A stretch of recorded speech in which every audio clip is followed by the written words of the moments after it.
जी हां दोस्तों, गैरसैंण को लेकर बीजेपी के एक विधायक की पीड़ा गजब की है। वैसे तो उत्तराखंड की ग्रीष्मकालीन राजधानी है गैरसैंण, जहां सत्ता का प्रतीक विधान भवन खड़ा है। वहीं अब एक बयान ने सियासी बयानों में बवाल मचाने का काम किया है।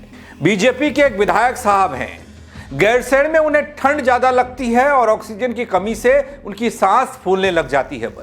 क्या यह सिर्फ एक व्यक्तिगत अनुभव है उनका, या फिर गैरसैंण को लेकर एक बड़ा राजनीतिक संदेश देने की कोशिश कर रहे हैं?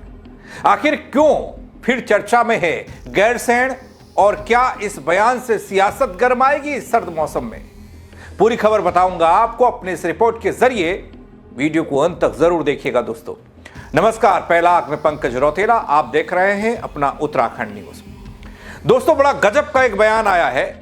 उस बयान के बारे में विस्तार से बताऊंगा आपको। एक नहीं, गाहे बगाहे बहुत सारी चर्चाएं गैरसैंण को लेकर होती रही हैं, जिसे हम राजधानी मानते हैं उत्तराखंड वाले, लेकिन कभी बनाई नहीं गई, सरकारों ने बनाई ही नहीं।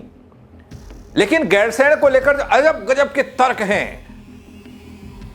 पहाड़ी राज्य की मांग हुई थी, भाई पहाड़ी राज्य में ठंड नहीं होगी तो और क्या होगा? देखिएगा वीडियो को अंत तक। दोस्तों, उत्तराखंड में गैरसैंण चमोली में स्थित है, हम सब जानते हैं। भराड़ीसैंण में आगामी 9 मार्च से 13 मार्च तक बजट सत्र होना है। 11 मार्च को बजट पेश होना है। वहीं बजट सत्र से पहले विधानसभा भवन के चयन को लेकर एक विवाद गहरा गया है। दरअसल दोस्तों, बीजेपी विधायक है दिलीप रावत। दिलीप रावत ने भवन को गलत स्थान पर बनाने से ऑक्सीजन की कमी बताई है। अत्यधिक ठंड लगती है उनको, व्यवस्थाओं की दिक्कतों का मुद्दा उठाया। उधर सचिवालय संघ से लेकर कांग्रेस भी सत्र को लेकर बहस में जुड़ गई है। सिलसिलेवार तरीके से पूरी खबर बताने जा रहा हूं, तो गौर कीजिएगा। दोस्तों, पहली बात, उत्तराखंड में बजट सत्र से पहले गैरसैंण स्थित विधानसभा के अस्तित्व पर सवाल खड़े कर दिए गए।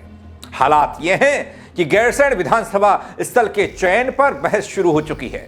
इसकी शुरुआत बीजेपी विधायक दिलीप रावत ने की है। उनका कहना है कि गैरसैंण में बनाया गया विधानसभा भवन सही जगह पर नहीं बनाया गया और यहां सत्र के दौरान रहना बेहद मुश्किल है। ये मैं क्यों कह रहा हूं वो आपको बताता हूं। दरअसल दोस्तों, उत्तराखंड में गैरसैंण विधानसभा सत्र के दौरान सरकारों पर सत्र को छोटा रखने के आरोप लगते रहे हैं। मैं भी कई बार कहते रहता हूं कि भाई, जब पहाड़ की राजधानी हमने गैरसैंण में इतना बढ़िया भवन बना दिया तो कुछ दिन तो बिताइए पहाड़ में। पिकनिक के बहाने ही सही, घूमने फिरने के बहाने ही सही, असली उत्तराखंड तो दिखेगा। गांव की बात होगी, खेत खलियान की बात होगी, देखेंगे तो सही नजारे वहां के।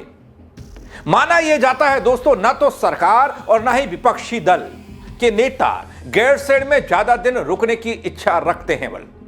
इसलिए सभी को सत्र के जल्द से जल्द समेटने की जद्दोजहद रहती है। इंतजार रहता है कब खत्म हो बजट सत्र, कब खत्म हो विधानसभा का सत्र, और फिर देहरादून भागे।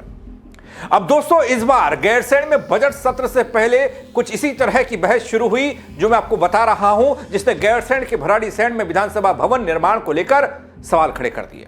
गैरसैंण में भराड़ीसैंण विधानसभा सत्र के दौरान व्यवस्थाओं पर हमेशा सवाल खड़े होते रहे हैं। विपक्ष के साथ ही सत्ता पक्ष के ही विधायक कई बार इस बात को कहते हुए नजर आते हैं, लेकिन इस बार बीजेपी विधायक ने तो विधानसभा के अस्तित्व पर ही प्रश्न चिन्ह लगा दिया।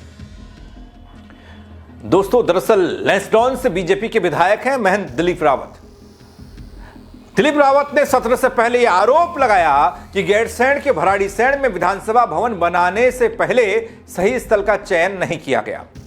और दोस्तों, खास बात यह है कि दिलीप रावत इसके पीछे तर्क देते हैं ना, वो गजब के तर्क हैं उनके कई, जिसके कारण वो भराड़ीसैंण में विधानसभा के लिए इस जगह को सही नहीं मानते। बीजेपी विधायक दिलीप रावत का साफ कहना है कि जिस जगह पर विधानसभा बनाई गई है वहां पर ऑक्सीजन की भारी कमी है। यह क्षेत्र ज्यादा ऊंची जगह पर होने के चलते यहां पर ज्यादा बर्फबारी और ठंड भी होती है। ऐसे में वहां पर सत्र के दौरान विधायकों के अलावा कर्मचारियों का बने रहना भी मुश्किल होता है। गजब है ना दोस्तों। भराड़ीसैंण विधानसभा स्थल चयन को लेकर इधर एक और खबर आई। बीजेपी के विधायक दिलीप रावत कांग्रेस सरकार को जिम्मेदार मानते हैं घटना के लिए, इस भवन के निर्माण के लिए, इस चयन के लिए। उस दौरान सही चयन नहीं होने के कारण आज तक लोगों को गैरसैंण में विधानसभा सत्र के दौरान दिक्कत होती है। वो कहते हुए नजर आते हैं इस बात को। देखिए, मेरा तो स्पष्ट कहना है कि राजस्थान में जहाँ पर सिलेक्शन हुआ है उसको बनाने का, यहाँ पर चयन हुआ है विधानसभा बनाने का, वास्तव में उस समय वो बुद्धिमत्ता का काम नहीं था। क्योंकि जहाँ पहली बार हमारा विधानसभा लगी, जहाँ टेंटों में लगी, वो जगह बहुत उचित थी और भराड़ी सैंड से बढ़िया गैरसैंण में होता तो ज़्यादा उचित होता, क्योंकि वहाँ मुझे लगता है कि वहाँ इतनी अच्छी सुविधाएं अभी लोगों के लिए नहीं है। आप अनुभवी, कई लोगों की वहाँ तबीयत बिगड़ चुकी है, अभी हमने देखा था हालिया दिनों में। आखिर वहाँ क्या ऐसी समस्या है? नहीं, आपका कहना सही है कि वहाँ थोड़ा ऑक्सीजन की कमी है और वहाँ ठंडा भी बहुत है।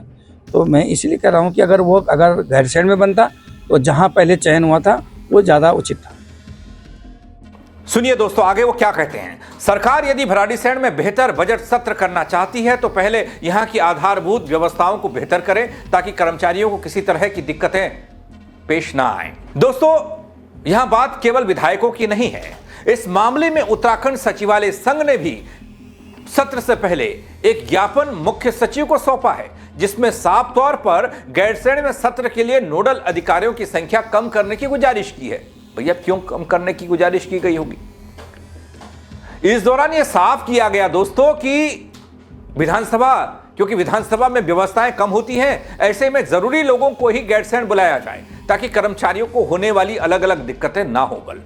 जो कर्मचारी कहते हैं, जो ज्ञापन दिया गया है उसमें लिखा गया है, यह देखा गया है कि गैरसैंण में जब भी विधानसभा का सत्र होता है उस समय कर्मचारियों को खाने पीने की दिक्कतें होती हैं। इतना ही नहीं, यहां पर रुकने के लिए भी कर्मचारियों को खासी जद्दोजहद करनी पड़ती है। राकेश जोशी, महासचिव, उत्तराखंड सचिवालय संघ। बड़ा गजब का घटनाक्रम चल रहा है दोस्तों। हंसी भी आ रही है, आक्रोश भी हो रहा है और इनकी, हमारे कर्मचारियों की और सरकारों की चिंता और नेताओं की चिंता भी दिख रही है अपने पहाड़ को लेकर। अरे गैरसैंण को क्यों कोसते हो साहब?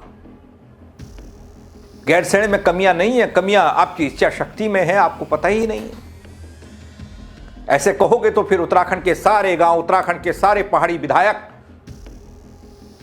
वोट मांगने मत जाना उत्तराखंड में, उन इलाकों में जहां बर्फ गिरती है, जहां ठंड लगती है, जहां ऑक्सीजन कम है, वहीं की रोटी खाते हो और उसी को गरियाते हो। क्या पहाड़ में चढ़ना ही नहीं चाहते हमारे राजनेता कर्मचारी? यह वो सवाल है जो बार बार पूछा जाता है और मैं भी कई बार पूछता हूं। आपको क्या लगता है? आप अपनी राय दीजिएगा जरूर। बीजेपी विधायक दिलीप रावत अपने बयान से गैरसैंण सत्र से पहले एक नई बहस को जन्म दे रहे हैं। इस बार बहस इस बात को लेकर कि क्या वाकई विधानसभा भवन का निर्माण बिना सही चयन के हो गया, या फिर सत्र में शामिल होने वाले राजनेता कर्मचारी पहाड़ चढ़ना ही नहीं चाहते। लेकिन दोस्तों, इधर कांग्रेस की बात करूं ना, तो कांग्रेस तर्क देती है, सरकार की मंशा से जोड़ती है और सरकार को गैरसैंण विरोधी बताती है। हालात कैसे भी हों, उसके लिए व्यवस्थाएं जुटाई जा सकती हैं, चाहे वो खाने पीने की व्यवस्था की बात हो या फिर ठंड, दूसरी सुविधाओं को जुटाने की दिक्कतों का हल निकालने का काम सरकार का है। अगर सरकार सक्षम नहीं है तो कांग्रेस हल निकालने के लिए तैयार है, ये कहते हैं गणेश गोदियाल, कांग्रेस प्रदेश अध्यक्ष। दोस्तों, यहां गौर करने वाली बात यह कि साल 2024 में कुछ विधायकों ने सीएम धामी को पत्र लिखकर बजट सत्र गैरसैंण की बजाय देहरादून में कराने की गुजारिश की थी। तब विधायकों की मांग को मानते हुए सरकार ने सत्र देहरादून में करवाया था। यहां तक कि 2025 सत्र भी देहरादून में ही हुआ था। वहीं दोस्तों, कांग्रेस की हरीश रावत सरकार के समय यह संकल्प पारित किया गया था कि बजट सत्र को उत्तराखंड की ग्रीष्मकालीन राजधानी गैरसैंण में ही कराया जाएगा। हालांकि समय के साथ इस संकल्प में संशोधन होता रहा। हरीश रावत विधायकों को ठंड लगने वाले बयानों पर तंज भी कसते रहे, लेकिन आज एक बार फिर से अपनी गैरसैंण की हकीकत हमारे नेताओं की जुबानी आप सुन पा रहे हैं, समझ पा रहे हैं। अधिकारी भी गैरसैंण नहीं जाना चाहते। अरे फिर छोड़ दीजिए ना, उत्तराखंड की सियासत कर क्यों रहे? उत्तराखंड का बहुतेरा इलाका पहाड़ी इलाका है, लोग आज वहां नहीं हो, बात अलग है। लेकिन आप कहते हैं आपको ठंड लगती है, ऑक्सीजन कम है, सुविधाएं नहीं हैं। हाँ, नहीं होंगी आपके देहरादून जैसी सुविधाएं, लेकिन आपके पेट भरने लायक खाना मिल जाएगा, आपके ढकने लायक आपको वहां पर आपका इंतजाम हो जाएगा, रहने लायक आपको गोठ मिल जाएगा किसी का। आप जाइए तो सही, इच्छा तो रखिए। कौन मना कर रहा है आपको वहां रहने के लिए, रखने के लिए? बिताइए ना आप बहुत 2, 4, 5, 8 दिन गांव वालों के साथ ही बिता लीजिए, क्या दिक्कत है? लेकिन सियासत भी तो हमारी आराम फरामोश हो चुकी है, आरामदायक चीज़ें चाहिए, एसी ये वो ट्रम सट्रम। अब वहाँ तो ठंड लग रही है, एसी से क्या करेंगे भाई, ब्लोअर की व्यवस्था कर देंगे और क्या होगा, आपसे होगा ठीक है, नहीं होगा तो लोगों से कीजिएगा, वो अलाव जला देंगे, लकड़ी की व्यवस्था करेंगे, खूब लकड़ियाँ हैं वहाँ। आप क्या कहेंगे दोस्तों इस तर्कों को लेकर और पहाड़ विरोधी ऐसी बातों को लेकर, गैरसैंण विरोधी ऐसी बातों को लेकर कमेंट के जरिए जरूर बताइएगा और शेयर कीजिएगा और लोगों को भी दिखाइएगा इस खबर को कि हमारे नेता, हमारे पहाड़, गैरसैंण और जहां बर्फ गिरती है, जहां ठंड ज्यादा है, जहां ऑक्सीजन नहीं है, वहां इनको परेशानी होती है। वोट मांगने के लिए देखिएगा कैसे आ जाएंगे, उसमें ना ठंड लगेगी, ना उसमें सांस फूलेगी, ना उसमें असुविधाएं दिखेंगी, उसमें सिर्फ वोट नजरों में रहेगा। मेरे साथ जुड़ने के लिए बहुत शुक्रिया दगड़ियों आप सभी का। जय उत्तराखंड।